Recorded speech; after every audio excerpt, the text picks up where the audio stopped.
Hello, what's up mga kababayan? Welcome back po muli sa ating YouTube channel. Ito pong inyong abang lingkod, Ingo News Commentaries. Muli pong nagbabalik ko pang maghatid na naman po sa inyo na isa namang makabuluhang vlog ngayong araw na ito. Woo! Grabe, napakahaba po ng ating intro For today's vlog nga pala mga kababayan ay iuulat po natin sa inyo ang isa na namang expose na naganap po sa Blue Ribbon Committee kung saan po si Senador Rodante Marcoleta ay nag-imbita po ng isa pong witness na nag-testify po ng kanyang mga nalalaman at personal na experience regarding nga po dito sa korupsyon sa ating gobyerno, particular nga po mga kababayan sa aligasyon po nitong bagong witness na ito na sila po ay naghahatid daw po ng quote-unquote mga basura na kung saan in-emphasize po ng witness na ito na ang mga basura kuno na ito ay mga maleta po na naglalaman ng limpak-limpak na kwarta. Grabe. Sana all may mga limpak-limpak na pera na hinahatid sa bahay, no? Kailan kaya tayo magkakaroon ng ganyan, no? Hindi, biro lang. Di bali nang mahirap, mga kababayan, basta legal po, no? Nakukuha po natin sa legal ang kinikita ho natin. Wow. So sa walang pagtatagal mga kababayan, simulan na po natin itong napakamainit na revelasyon mula po sa witness na inimbitahan po ni Senador Marcoleta. Tara, simulan na natin! Woo! Ex-interpellator, gusto ko lang ma-resolve na itong issue kay Engineer Hernandez. May sinasabi yung lawyer mo sa interview na may mga senador pa at both incumbent at saka past, yung former. Kino-confirm mo ba yan? Your Honor, pwede pong Hindi, kino-confirm mo ba yung sinabi ng iyong abogado? Hindi yes po. Yes or no lang? Hindi po. Oh, thank you. Next, Senator De La Rosa. Thank you, Mr. Chair. Nakiusap sa akin si Senator Marcoleta, mag-swap kami ng time slot. So I yield the floor to... That's an option that you can exercise. I yield the floor to Senator Marcoleta. Senator Marcoleta is recognized. Thank you. Thank you, Mr. Chair. Mr. Chair, I am going to consume my time by making a disclosure. Ayun na. Kahapon po, mga pasado po, alas 2 ng hapon. Tumawag po sa akin si former Congressman Mike Defensor. Tinanong ko po kung ano ang kailangan niya. Meron daw pong isang tao na matagal na po niya kung gustong kausapin para sa isang paglalahad ng kanyang nalalaman tungkol po sa ating iniimbestiga sa committee ito. Sabi ko, madali ba yan? Kasi meron kaming session, mag-uumpisa yun ng alas 3. Sandali lang ito, sabi niya, kasi nandito lang naman kami rito sa may Golden China. Ito pong restaurant malapit sa atin. Mga 5 minuto lang po siguro mararating natin. So ako po nagparaya at pinuntahan ko kung sino yung sinasabi niyang tao. Kasi po meron na raw po siyang draft na salaysay na kung gusto ko raw pong makita. So Mr. Chair, ako po ay nagpaunlak para makita kung talagang meron ng ganung tao at meron nga siyang gustong isalaysay. Nakita ko po yung tao at pinabasa niya po sa akin yung isang salaysay na nakaporma na po. Binasa ko po. Yun pong salaysay na yun ay nagsasabi ng kanyang pagkalungkot at siguro pagkabahala, sabi niya, na bakit nangyayari sa ating bansa ito. At nalulungkot siya, Mr. Chair, sapagkat meron siyang partisipasyon doon eh. At nung makita ko ang kabuuan ng kanyang salaysay, meron po siyang personal na kaalaman para ikonekta si Representative Saldico kay former Speaker Martin Romualdez. Sabi ko, hindi ako pwedeng magtagal, nabasa ko na ito, hahabol ako sa aming sesyon alas 3. Pero kung talagang ikaw ay voluntaryo mong gustong gawin yan, sang-ayon sa iyong nilalahad dito, di sige, i-finalize mo yan. At gusto ko, ipanotaryo mo sapagkat hindi po pwedeng hindi notaryado yan. At kung buo ang loob mo at talagang yan ay matagal mo nang iniisip, pumunta ka ako bukas ng umaga sapagkat meron kaming pagdinig. Mr. Chair, nandito po yung tao at hawak ko po yung ilang piraso ng kanyang sinumpaang salaysay. Kung po pwede po sana natin siyang tawagin ngayon, para ngayon siya po ang mismo maglahad ng kanyang salaysay sa ating gitna. Okay, you may call him. Ayun na. Red carpet na yan, Mr. red Chair, I'm carpet. calling Mr. Orly Regala Gutesa para po Orly humarap Regala sa atin. Mr. Gutesa, kayo po Gutesa. ay Yun yung umupo pangalan. dito sa may gitna. Pakibigyan So mo yan na po nga, si Mr. yan na nga mga kababayan. Lumalabas na. Bigyan mo si Ayun. Chair. Yun yung Mr. witness. President. Bigyan mo si Mr. President. Yan na, yan na. Dito na. Manatili ka muna nakatayo kasi nunumpa ka.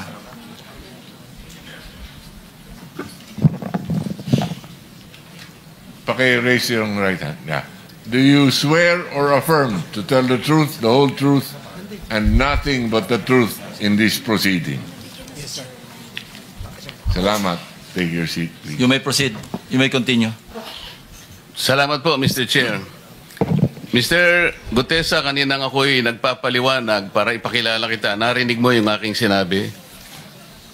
Yes, Your Pwede Honor. mo bang i-confirm na kung ano yung sinabi ko ay yung nangyari kahapon? I confirm, Your Honor. Salamat po. At ngayon po ay hawak ko nga ang inyong sinumpaang salaysay na nung draft ito ay binasa ko. Ganun din nga po at wala namang pagbabago. At gusto ko lamang pong sabihin ninyo na mayroong pirma sa ibabaw ng pangalang Orly Regala Gutesa. Kayo po ba ang nagpirma nito? I confirm, Your Honor.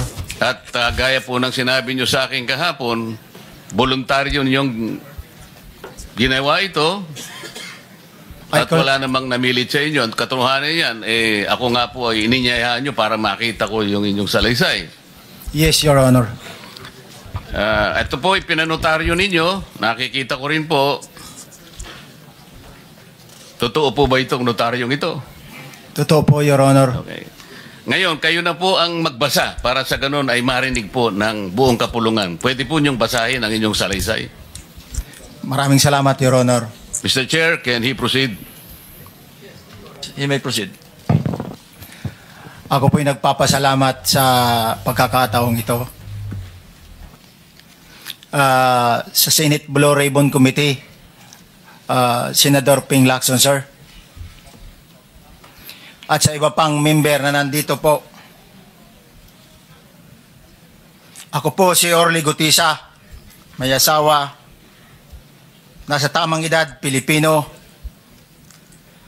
Makatapos makapanumpa na ngayon sa umiiral na batas ay nagsasaad at naglalahad ng gaya ng mga sumusunod. Ako po ay lumabas upang magsalita sa isyu na ito. Bilang isang dating sundalo, Dating sundalo siya. inaalay ko ang aking buhay para sa ating bansa. Sa pagkakataong ito, nagdesisyon akong magsalita at maglabas dahil ayokong maging masama ang kinabukasan ng aking mga anak, apo ko sa darating na panahon. Ayoko pong naririnig ko at napapanood ko sa pagdinig ng Blue Ribbon Committee.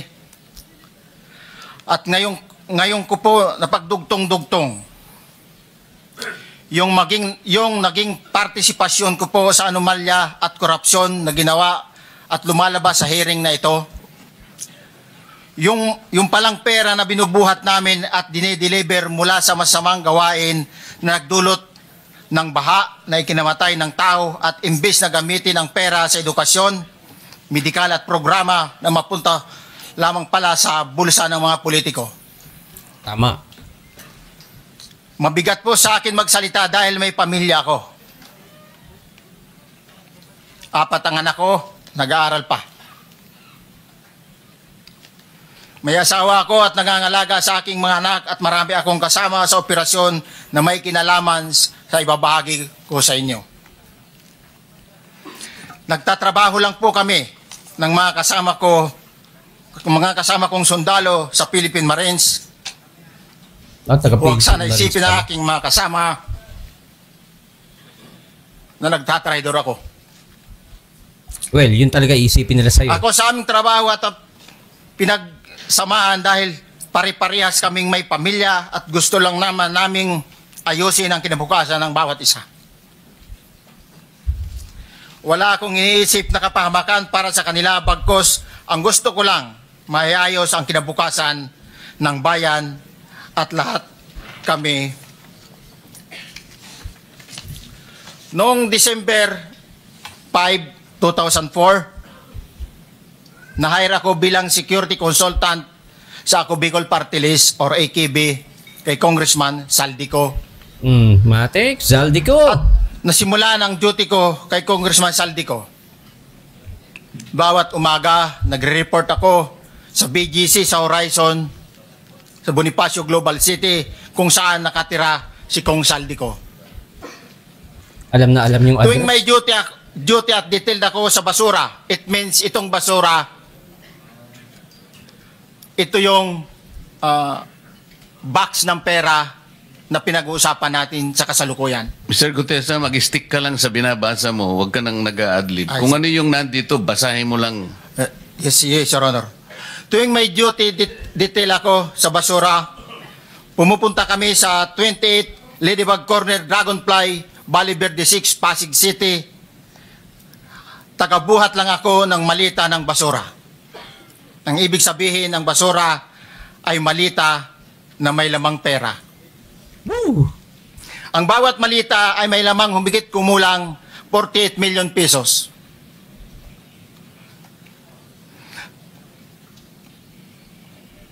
Ang bawat malita ay may post-it na nakadikit na nakasaad kung magkano ang laman ng bawat malita.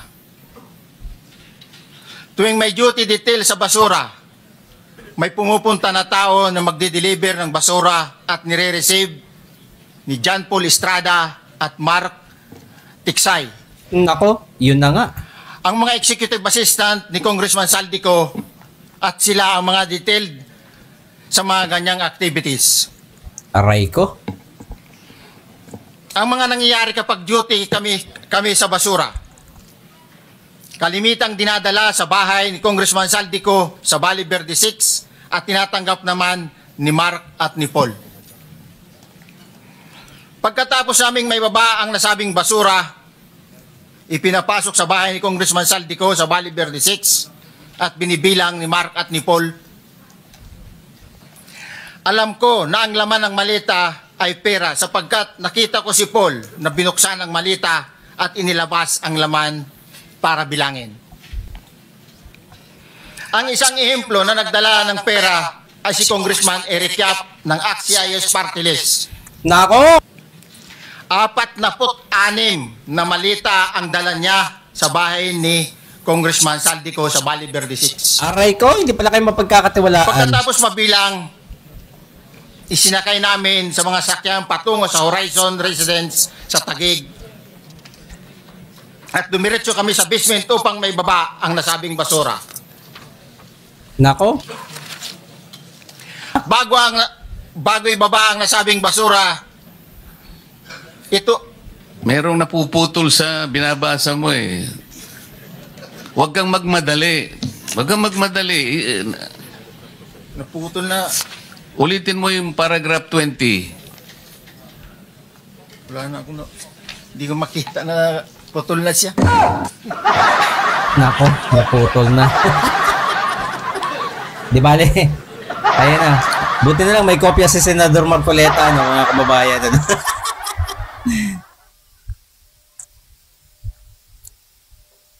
Ay, hindi pala komunista yung ACT-CIS. Yung ACT-CIS kay ano pala to? Kaila Congressman Yap na kaila Rapi Tulfo. Asawa ni Rapi Pagkatapos, Tulfo. mabilang ang sinasakay namin sa mga sakyang patungo sa Horizon Residence Taguig. Pagdating sa Horizon Residence, dumidiretso kami sa basement upang maibaba ang nasabing basura at dalhin sa unit ni Congressman Saldico sa 56th floor sa nasabing lugar kung saan siya nakatira. Alam na alam talaga. Bago ibaba ang nasabing basura, ito ay bawas na.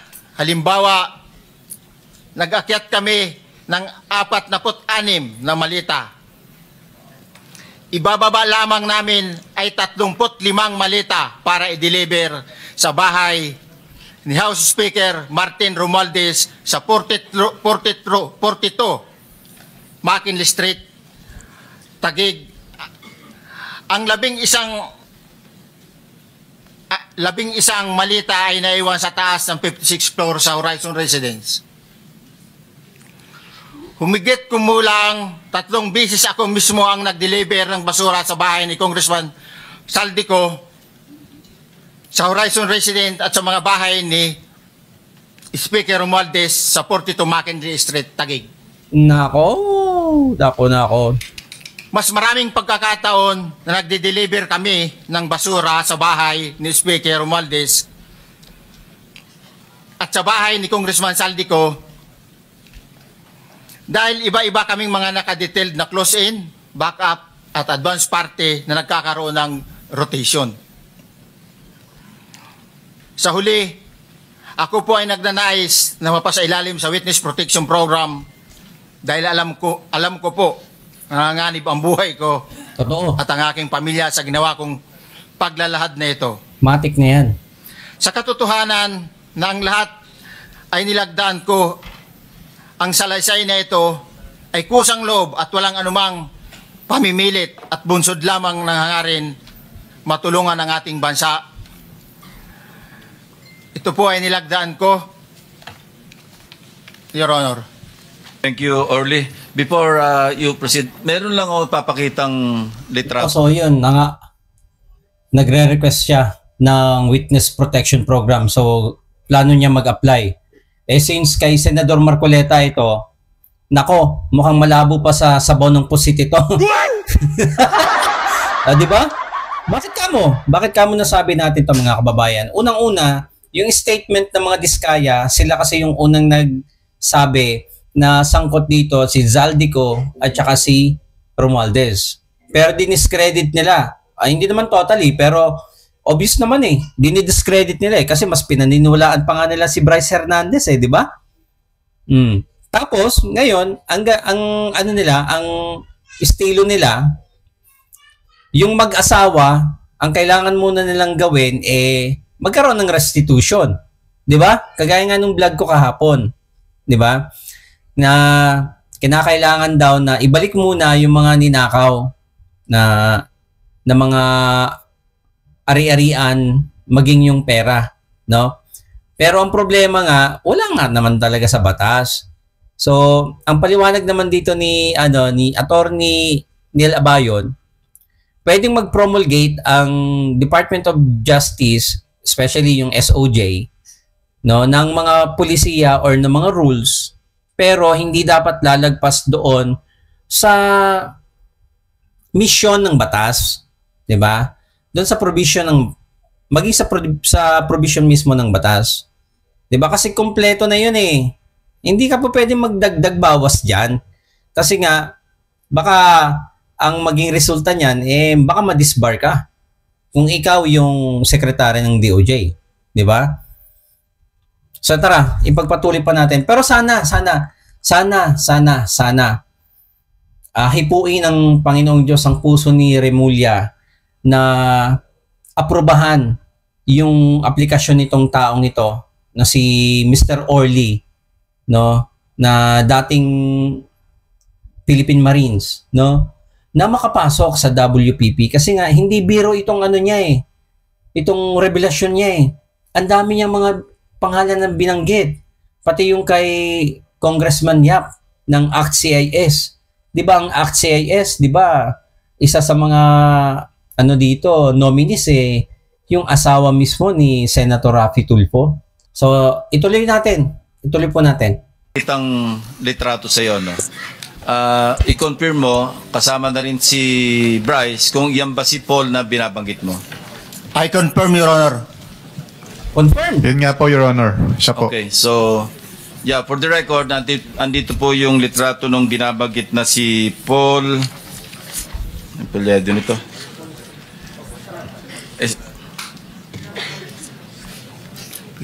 John Paul Estrada, di ba? Yes, Your Honor. Oh, sige. Thank you very much. You may continue. Senator Confirmed na. Buclet. Thank you, Mr. Chair. Mr. Gutesa, dito sa iyong paglalahad ay gumawa ka ng isang paghalimbawa. Inihalimbawa mo si Congressman Eric Yap, ngunit isang tagpo lang yun eh. Ikaw ay na-hire ni Representative Saldico, sabi mo rito ay December 5, 2024 pa. Yes, Your Honor. Sa pagkakaalam mo, mga ilang beses kayong gumagawa ng bagay na ito. Ibig sabihin, yung pagdi-deliver ng pera, sa natatandaan mo, gaano kadalas ang pagdi-deliver? Kasi ang ginawa mo kanina ay isang example lang. Pwede mo bang ipaliwanag? Your Honor, minsan kasi pag-duty kami, ang actual ko na delivers talaga sa bahay ni Congressman Romualdez is 3. Tapos pag may duty kami, nagkakaroon ng detailed. Minsan namumonitor ko doon sa group chat namin, may basura tayo deliver. Minsan namumonitor ko siya is 3 times a week ang delivery doon sa Forbes, sa bahay ni Kong Romualdez. Wow. Yung pera minsan nanggagaling lang doon sa horizon sa taas, ibinababa. Tapos may detail lang na tao, namumonitor ko naman sa GC namin. Kaya nalalaman ko yung movement ng tropa, kung ano yung sinasabing basura ng delivery. Your Honor. So yung delivery o yung movement ng tropa nagaganap average 3 times a week. 3 times a week, Your Honor. Nagsimula noong December 2024. Yes, Your Honor. Hanggang ngayon ba ay naglilingkod ka pa kay Representative Saldico? Sa kasalukuyan po ay nag-resign po ako noong August 5, itong taon po na ito.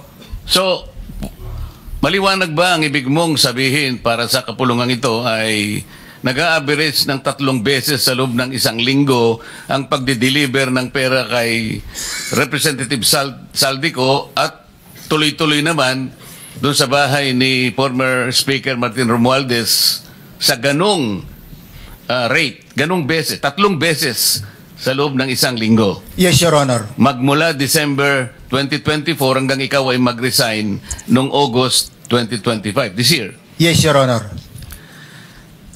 Mr. Chair, Senator Marcolita, short Yes. interjection. With the permission of Senator Marcoleta. Thank you, Mr. Chair. May maibigay ka ba na pangalan? Kasi ang sinasabi mo lang ngayon, as far as you're concerned, during ikaw ay nagdo-duty, nagro-rotation basis yung duty. So pag wala ka, absent ka, iba ang nagdo-duty, iba rin ang nagtatanggap sa pera at nagdi-deliver. Am I correct? Senator De La Rosa, may I just remind you na isang follow-up. Pero kung gusto mo ituloy at pahig si Senator Marcoleta, naka-charge sa oras niya, yung mga susunod na tanong, okay? Okay lang. Okay lang. Sige boss, Meron naghiram lang pa naman naman ako sa iyo. Go ahead. Meron ko pa namang 4 na minuto pa mahigit yan. Yes, sir. So, sige. Very quick lang. So, pag hindi ka duty, may ibang nag-deliver ng pera kay Saldico at kay Speaker Romualdez. Pag nangyayari yan, sir, pag hindi ako duty, may makadetail talaga sa basura na yan. Pero ang authorized lang na mag-deliver at mag-receive niyan is yung 2 tao na binanggit ko, which is John Paul Estrada and Mark Tiksay. Okay. Thank you, Mr. Chair. Thank you, Senator Marcolita. Mr. Gutesa, sa panig ng pagdi-deliver sa bahay ni former Speaker Martin Romualdez, sinong tao ang nagre-receive? Sa mga ganun, sir, ang may contact, Your Honor, is yung si Paul at si Mark lang ang may contact doon sa receiver. So pagdating doon, nakabukas na yung gate doon sa Forbes, pumapasok na lang kami. Then pag nabuhat na namin yung mga malita na ibaba na, so lalabas na kami.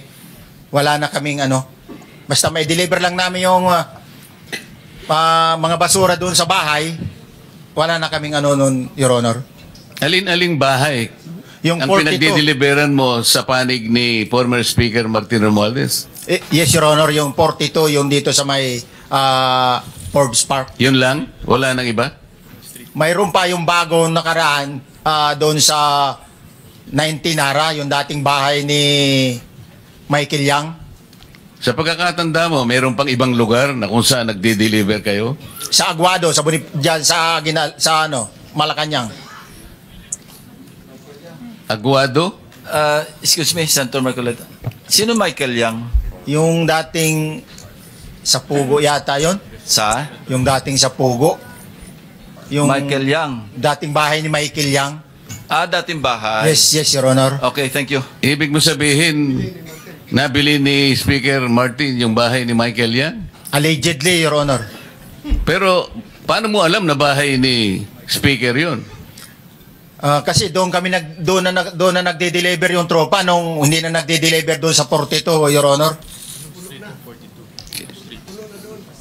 Ngayon, sinasabi mo meron kayong chat. Nagagamit mo yung chat para ma-monitor mo yung rate ng delivery at kung sino-sino yung nagdi-deliver? During the time nung nandoon pa ako, Your Honor. Mr. Chair, salamat po at baka meron po pong Thank you. gustong itanong ating May mga kasama. papakita pa ako isang litrato pa, no? Identify mo lang siya. Sino yan? Mark Tiksay, Your Honor. Meron pa ba nakakakilala sa kanya bukod sa'yo? Dito? Wala. Nabanggit kasi ni Engineer Alcantara rin dito eh. Sa salaysay mo noong September 23, sinasabi mo, hindi ko po siya na-meet during pagdadala. Ang tao niya po ay may alias lang na Paul at Mark. Na-meet mo ito si Mark, Engineer? Sa Valle Verde po, once lang po. So, kinukonfirm na si Mark Tiksay ito? Mark po and Paul, karaniwan po. Okay, thank you. Thank you, Senator Marcola. Mr. Chair, may tatanong lang po kung Yes. with the permission of Yeah, okay. Senator Marcoleta. Eto Mr. na, Orly, si Alvin po na. sabi niyo po 46 na maleta na nagkakalaman po ng 48 million bawat isa. Tama po ba? Based doon po sa level nung malita na nakita ko, Your Honor. Paano po nalaman ninyo na 48 million po ang laman ng bawat isa? Kasi bawat malita po, mayroon siyang post-it na nakalagay, may sign na 48. Lahat po yun may 48. Yes, Your Honor. So, yung 46 maleta, 48 million ang laman ay nagkakahalaga po ng 2.2 billion. Alam niyo po ba yun kung 3 times a week ang sinasabi ninyo ang delivery? Based sa my experience, doon lang ako naka-experience ng 46 nung time na yon, Your Honor. Hindi naman po every week or monthly ito. Yes, Your Honor. So at one point, yung 46 na maleta, 48 million ang laman, 46 times 48 million ay 2.2 billion. Excuse me, Senator Marcoleta, paubaya mo na sa kanya yung oras na naiwanan mo, now 1 minute. Isang tanong na lang. Sige, okay. 2.2 billion. Ganun po yung multiplication eh. Siguro, Your Honor, yun ang lumalabas. So one time lang po ito. One time lang po, yung time ko lang yan, nung panahon na na-identify ko si Congressman Yap, Your Honor. Alright, maraming salamat po. Thank you. yung Patay. paghalimbawa mo, kaya mo ginawa, dahil yun ang pinakamalaki. Yes, Your Honor. Pero pangkaraniwan, dahil 3 times a week, mga ilan sa tingin mo yung karaniwang na i-deliver? Ilang maleta? Usually, pag nanggagaling na sa Horizon, na idine-deliver na doon sa Forbes, minsan mayroong 15 or kaya 18 ang malita. Pero yung malalaking malita yon na nagre-rate yung bawat malita, minsan mayroong 48, may 50. Sa mga tweet, Mr. Gutes, pangkaraniwan, 15 to, ano, Your Honor? yun ang average, pangkaraniwan. Yes, Your Honor. Yung nabanggit mong nabigla ka sapagat malaki, 48, yun lang kay Congressman Eric Yap. Yes, Your Honor. Yun ang time na nakita ko talaga in yung ganung kabalk Okay. yung balita na yun, Your Okay. Honor. So yun na nga. Isiniwalat nga ng witness no na talagang personal niyang nakita dahil personal nga niyang inaabot, no? Personal nilang idini-deliver ng kanyang mga ka-duty, no? Kasi sabi nga niya rotation daw po sa kanila tuwing maghahatid ng basura, no? quote-unquote basura.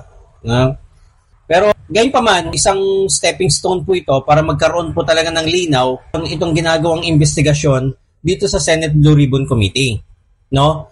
So timing din naman na bagamat wala na sa chairmanship si Senador Marcoleta, kahit papano nagagampanan niya yung dapat sana siya mismo ang nagpupursu. Pero sa ganitong klase na mga panibagong revelasyon mga kababayan, dito po natin makikita na unti-unti na pong nagkakaroon ng linaw ang mga pangyayari at napagdudugtong-dugtong na po, lalo na yung mga connectivity ng mga personas dito, no, mga kababayan, magmula kay Zaldico, Romualdez, maging sa mga galamay nila na sila Paul at saka si Mark, talagang makikita ho natin mga kababayan na nagkakatugma-tugma yung mga statement ng mga Diskaya, ni Hernandez, ni Alcantara. At isa na lamang po, no? Isa na lamang po ang dapat nating makuha ang pahayag dito. Yung dalawa, si Mark at saka si Paul.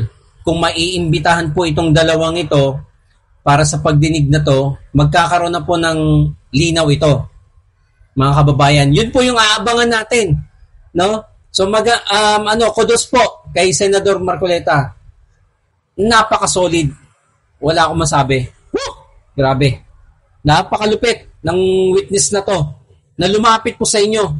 Nagtiwala ho talaga ito sa inyo, Senador. At sana po maihakad po ito sa DOJ. Sana po magkaisa po kayo na maproteksyonan po itong taong ito kasi napakalaki po ng bagay na siniwalat po niya dito sa hearing na ito.